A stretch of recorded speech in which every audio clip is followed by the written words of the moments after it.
Herkese merhaba arkadaşlar. Didim'den selamlar. Çok güzel bir hava. Ekim ayındayız. Hatta Ekim'i bitirdik. Kasım'a girmek üzereyiz. Güneşli bir havada güzel bir villa tanıtımı için tekrardan karşınızdayız. Didim Yeşiltepe'deyiz. Aslında Akyeni Köy diye geçiyor. Ama bölgenin ismi Yeşiltepe. Biraz gerisi Erentepe. Burada arsalar 700 metrekare parsellenmiş şekilde. Bazıları 720, bazıları 710. Ama burası 730 metrekare arsa içine kurulmuş. 4+1 çok güzel müstakil bir villa. Yeşiltepe aslında Akbük'e daha yakın. Akbük'e ölçüsünü alırsak metre olarak tahminen 6 kilometre civarı bir mesafesi var. Didim'e biraz daha uzak. Yani 12-13 kilometre Altınkum mesafesi var. Ama birazcık geriye giderseniz Bafa Gölü'ne çok yakın. Bafa Gölü'nde tahminen 2 kilometre mesafesi var. Yani Milas'a da yakın olmuş oluyor. Konumu itibariyle çok güzel bir bölge. Neden burayı tanıtıyoruz? Neden burada müstakil villalar bu kadar revaçta? Burası çünkü sessizliğiyle, sakinliğiyle ve doğasıyla aynı zamanda Didim'e, Akbük'e ve saydığım gibi Bafa'ya, Milas'a yakınlığıyla konum olarak eşsiz bir yerde. 730 metrekare arsa içerisinde müstakil bir villa. Villanın bahçesindeyiz. Tanıtıma başlayacağız ama konumdan bilgi vermişken biraz devam edelim.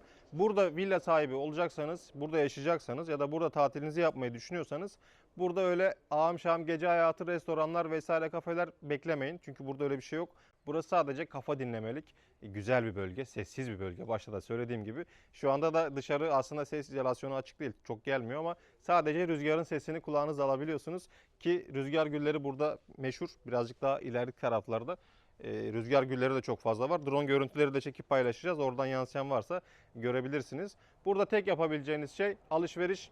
Bu arsa üzerine kurulan villanın konumu Yeşiltepe özelinde en güzel yerlerden bir tanesi. Çünkü direkt Yeşiltepe'nin meydanında yer alıyor.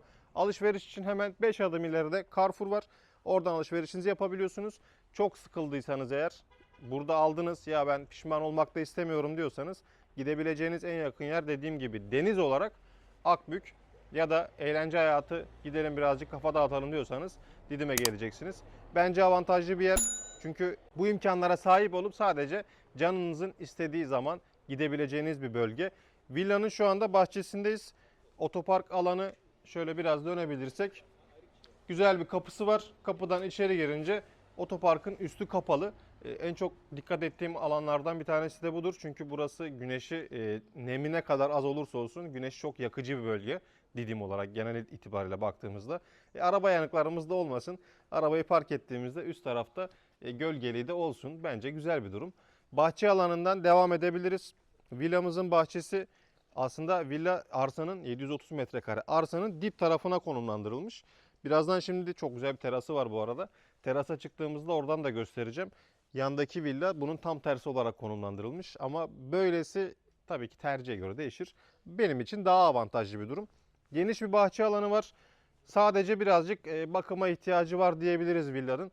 İskanı var, resmi evrakların hepsi hazır. Sadece dediğim gibi küçük bir temizlik hakkıdır aslında yapılabilir. Şurada küçük bir barbekü alanı yerleştirilmiş. Yanına belki bir kameraya bölümü şu kısma düşünülebilirdi. Oturma düzeni oluşturabilirsiniz. Belki de ağaç burada aslında fazlasıyla var. Zeytin ağacı, çam ağacı. Ortaya bir domates, biber de ekerseniz barbeküde en azından domatesinizi, biberinizi, soğan bile ekebilirsiniz. Çok da keyifli olacaktır. Yani demem o ki şuraya küçük bir oturma bölümü mutlaka olmalı. Çocuklarınız fazla varsa, yani küçük çocuklarınız fazla varsa yanına da hemen böyle bir küçük bir park olayı dizayn edebilirsiniz. Çok da tatlı olacaktır. Havuz bahçe ile villanın tam ortasına konumlandırılmış arkadaşlar. Havuz motorları hemen dış tarafta aslında rahatsız etmiyor. Yani motor havuzdan biraz daha uzakta. Büyütme imkanına sahipsiniz. Aslında boyu ideal. Gerçekten ideal boyutta bir havuz. Resmi olarak bunun da tabii ki iskanı var evle beraber. Havuzlar da biliyorsunuz izinlere tabi. Demem o ki yani köşede büyütme imkanına sahipsiniz ama büyütmek istemiyorsanız da bu şekilde kullanmanız da ideal. Boyutları gayet güzel. Belki buraya bir burası salonun tam çıkış kısmı arkadaşlar. Buraya belki bir şezlong bölümü olarak kullanmanız mümkün. Şu anda gölge bu tarafta saat 11.30.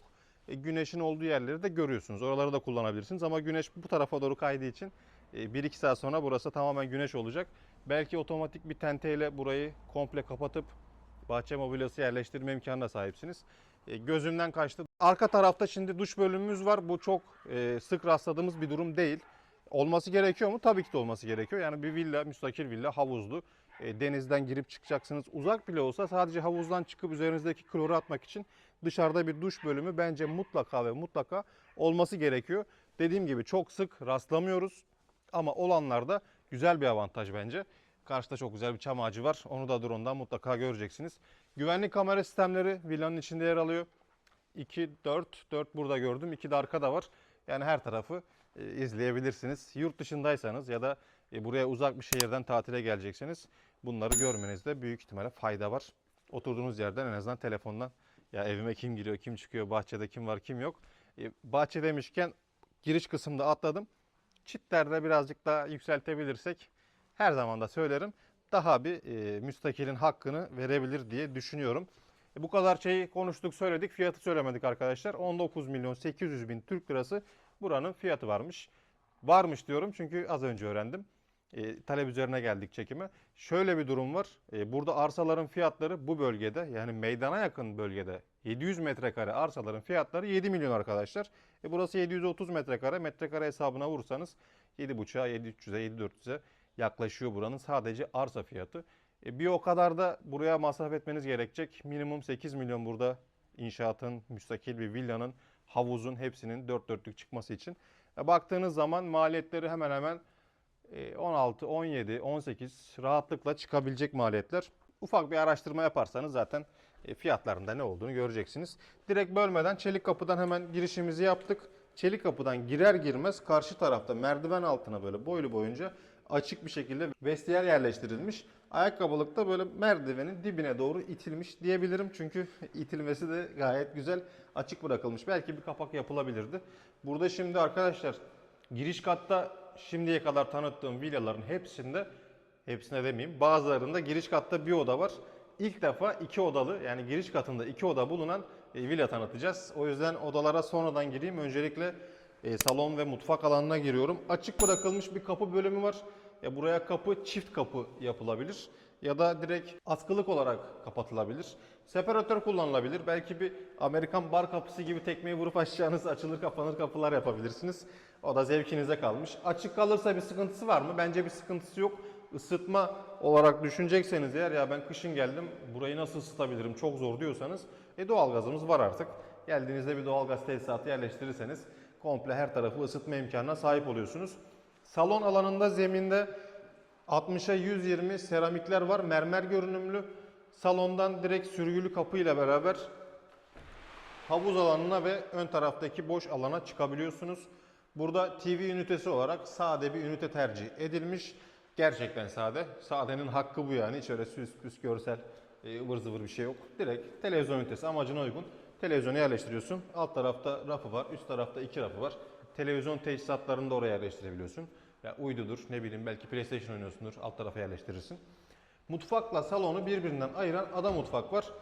Bu ada mutfakta bazılarında aslında bir iki video öncesinde tanıttığımız gibi ocağı şuraya yerleştirebiliyorlar. Bazı ev hanımlarının çok hoşuna gidiyor bu. Üst tarafta davlumbazı ile beraber. Bazıları rahatsız oluyor. Burada o bazıları rahatsız oluyor kısmı dinlenmiş herhalde. Ocak karşı tarafa yerleştirilmiş. Üst tarafta davlumbazı var. Burada ada mutfakta artık şu elektrik teçhizatını da birazcık dikkat alabilirsek çok mutlu olacağım ben. Çünkü elektrik özellikle telefon şarjı için büyük bir ihtiyaç. Bazılarında, bazı ada mutfaklarda şöyle gömmeli gizli hoparlör, ne bileyim bir tarafında gizli priz, tık basıyorsunuz kalkıyor tekrar kapatabiliyorsunuz. Onların yer alması çok güzel. Ön tarafı göremedim. Var mı orada çekmece? Yok abi. Yok. Bu tarafta var ama. Şöyle burada dolapları da bulunuyor. Kiler alanı olarak en azından kullanabiliriz. Geniş kullanımlı bir dolap bölümleri var. Mutfağımız şöyle L geliyor. Evyenin üzerine pencere konumlandırılmış. Yani ocaktan buradan davlumbazı da üstte bölmesi ayrılmış. Dışarı verebiliyorsunuz. Daha dolapların jelatinleri üstünde bunları artık yerleşen insan gelip söker rahatlıkla. L gelen tezgah. Alt tarafta dolap kapakların hepsi antrasit tonda. Mermerimiz beyaz, desenli beyaz. Ocak burada davlumbazla beraber siyah tercih edilmiş. Büyük ihtimalle renk uyumunda arayı bulsun diye düşünülmüş olabilir. Gayet güzel, yeterli bir mutfak alanı arkadaşlar. 700 metrekare arsa burası. Ne olabilirdi? Şöyle bir durum var. Giriş kattaki bir oda iptal edilip ayrı mutfak yapılabilirdi. Alan insan ben illaki de ayrı mutfak istiyorum. Villada hoşuma gitti, konumu da güzel. Almak da istiyorum. Ama mutfağı oraya taşıyacağım diyorsa sahibiyle görüşürsünüz. Öyle bir imkan size sunuyorsa mutfağı olduğu gibi yan tarafa taşıyabilirsiniz. Burası devasa bir salon olur. Mutfağınız da ayrı olur. Ayrı olabilecek mutfak alanı diye düşünülen yer burada yatak odası arkadaşlar. Zemini parke. Burada küçük bir cam alanı var. Bunun büyütülmesini ben isterdim. Resmiyete uygun mu bilmiyorum. Keyfe mi bırakılıyor? Bunu gerçekten şu anda merak ettim. Araştırıp bakacağım. Eğer öyle bir durum varsa bence boydan boya açılması gayet mantıklı olacaktır. Geniş bir yatak odası arkadaşlar. Tahminen bir 18-19 metrekaresi rahatlıkla var. Yatak başlığı için hemen benim bulunduğum bölge tercih edilmiş. Bir asma taban. Aydınlatmaları da şık. Çünkü çok cafcaflı renkler de aydınlatmalarda çok denk geldiğimiz bir durum. Burada o yok. Sade abi spot. Altında bir gün ışığı şerit aydınlatması var. Yeterli. Dolap alanı için burada geniş bir alan var. Altı kapaklı dolap buraya rahatlıkla sığabilir. Burayı misafir odası olarak kullanmanız mümkün. Dediğim gibi belki de mutfak yaparsınız. Ortak bir bu katta banyo bölümü var. Burası da oldukça geniş. Duş alanı için boylu boyunca bu alan tercih edilmiş. Üstünde penceresi var. Yani lavabo alanı, dolap alanı gayet yeterli. Islak hacim bölümü gayet yeterli arkadaşlar. Metrekare büyük çünkü arsanın 730 metresi var. İmarı da ona göre, oturumu da ona göre izin verildiği için resmiyette kullanışlı bir villa çıkartabiliyorsunuz burada. İkinci odamız yani bu katta bulunan ikinci yatak odası. Burası da misafir odası olarak kullanılabilir. Belki az önce söylediğim bu boydan olan pencere cam bölümü buraya da yapılsaymış daha iyi olabilirmiş. En azından hiç giriş yapmadan direkt dışarıdan buraya girilebilirmiş. Geniş yatak odası arkadaşlar az önceki yatak odasıyla birebir aynı metrelerde. Düzen de aynı. Hani yatak başlığı, dolabın koyulacağı bölümler düzen de aynı, renk de aynı, aydınlatmalar da aynı. O yüzden çok fazla burada vakit geçirmeyeceğim. Üst kata çıkacağız. Merdiven altını gösterdik. Şu köşe bölümü de ayrıca depo olarak da kullanılabilir. Şimdi üst kata çıkalım. Tanıtıma devam edelim. Üst katımıza geldik arkadaşlar. Zeminimiz tamamen mermer. Korkuluklarımız alüminyum. Burada bu tarafta bir yatak odası, arkada bir yatak odası. Sol taraftan başlayalım tanıtımımıza. Bu katın tamamı zemini parke arkadaşlar. Burada benim hoşuma giden büyük ihtimalle sizin de çok hoşunuza gidecek özelliklerden bir tanesi giyinme bölümü. Yani oda kısmına çok takılmayacağım çünkü burası sadece yatak bölümünün olduğu kısım. TV tesisatı hemen karşısında. Uzandığınız yerden televizyonunuzu izleyebileceksiniz. Giyinme bölümü çok büyük bir güzellik ya. Hani bir villada giyinme bölümü yataktan hariç. Buraya böyle U şeklinde dolabınızı yerleştirdiğinizde ortada şöyle 1 metre genişliğinde bir alan kalıyor size. Buradan bütün elbiselerinizi, aksesuarlarınızı yerleştirebileceğiniz bölüm oluyor. Kendine özel bir banyosu var. Ortak bir banyo kullanmak zorunda değilsin. Bu bir, diğeri de öyle galiba. Şimdi içeri gireceğiz. Kullanım açısından banyo güzel. 2 kişi kullanacak. Elbise bölümünü 2 kişi kullanacak. Ekstra olarak bir balkonu da var.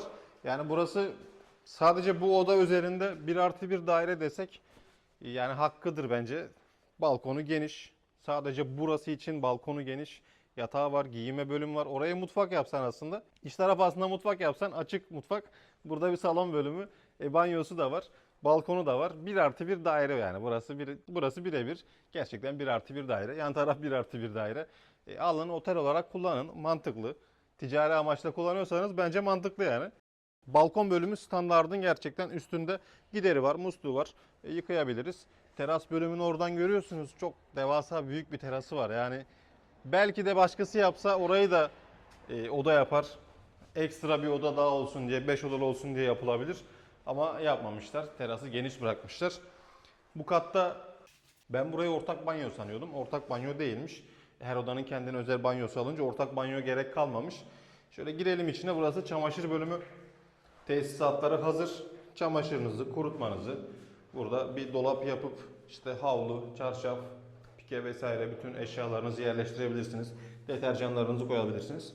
Alanı yeterli. Bu da bir ev hanımını çok büyük bir külfetten kurtarmış oluyor eminim.